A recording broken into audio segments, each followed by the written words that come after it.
Howdy, y'all. This is Paul, the Redneck Thinker. What we have here is a channel to communicate. I want you folks to be thinking by the time you leave my videos.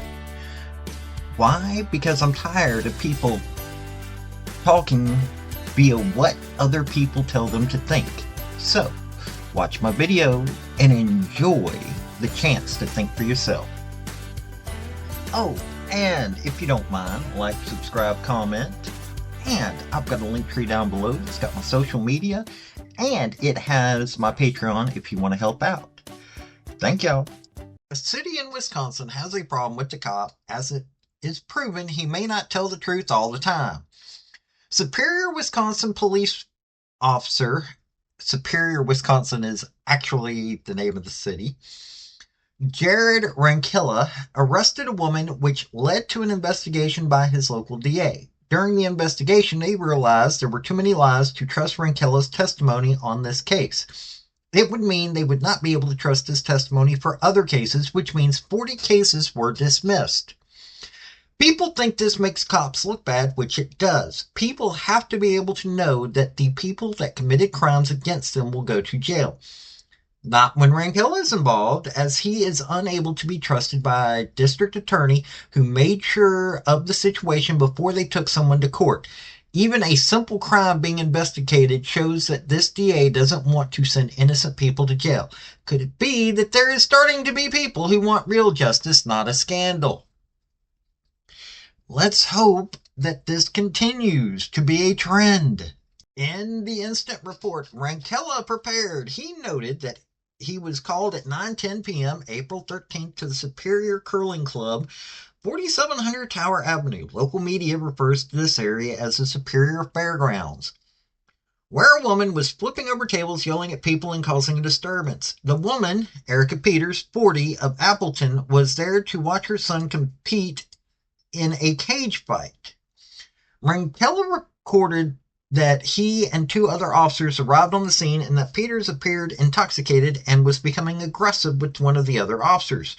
Rankilla attempted to handcuff Peters, but he reported she resisted until, with the assistance of the other two officers, he was able to handcuff her and attempt to secure her in a squad car in squad car 32. I walked to squad car 32 to open the rear driver's side door for Officer Olson and Finger.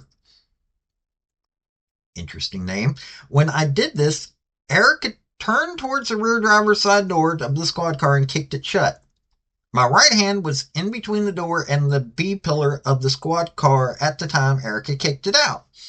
When Erica kicked the door shut on my right hand, I felt a rush of pain on my right hand. In his report, Rankilla stated that he stopped at Essentia Health Emergency Room in Superior to speak with a ER doctor about the incident and whether sick. I should have had my, he misspelled a bunch of words, head examined. So he's supposed to say hand examined.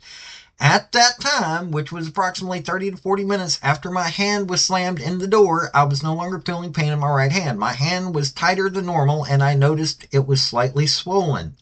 The ER doctor that listened to my recollection of the incident, he advised that I be mindful of any pain or range of motion issues with my affected hand in the coming days and weeks. The doctor stated it would not be necessary to check me into the ER for an official checkup, as he would end up telling me the exact same thing and then release me.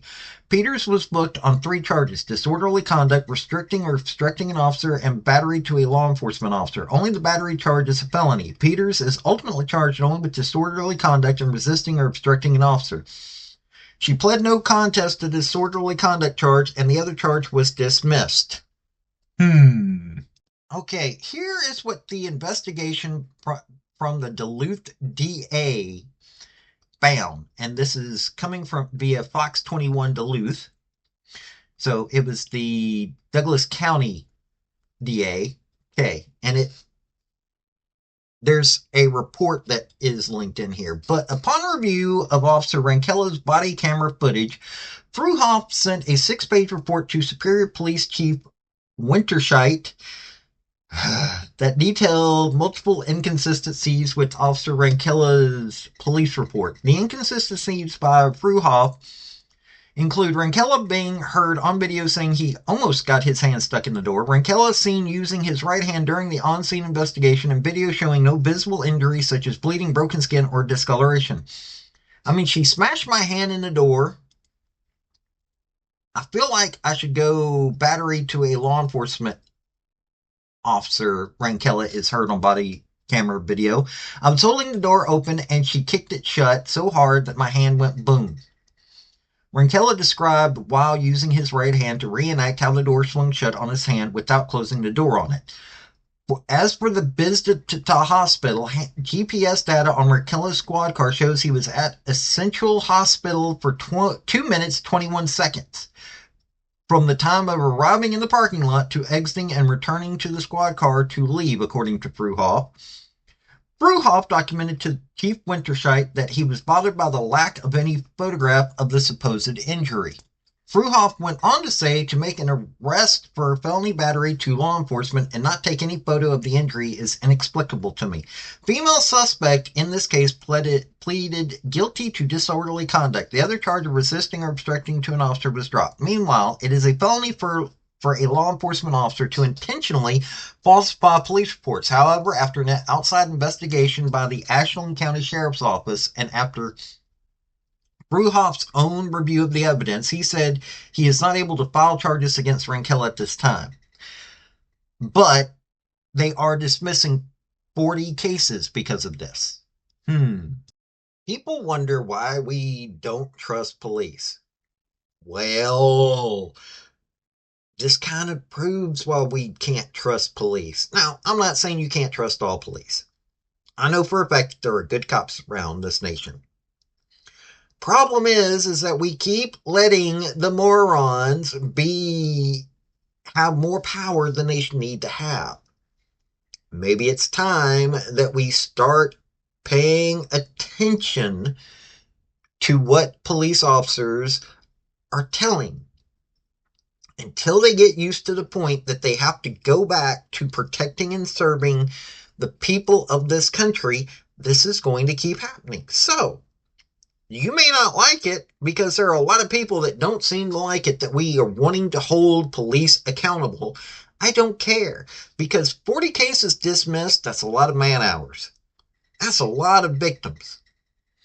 If those victims, and I'm not saying all 40 cases have victims, but if those victims aren't getting justice, guess what? That's going to cause more problems. If those people had charges dropped against them, they may want to retaliate. It's getting to that point. We have to get to the point that we have police officers that do their job. It may not be pretty. It may not be easy. But guess what? They have to do their job. Because law enforcement and the justice system needs them to do their job correctly. But hey, that's just my view. This has been Paul, the Redneck Thinker. Y'all have a good day now. Bye. Folks, I just want to say thank you for listening. I want to thank you for taking your time. I want to hear what your comments are about what you think on this topic, because your comments are what's important, not necessarily mine.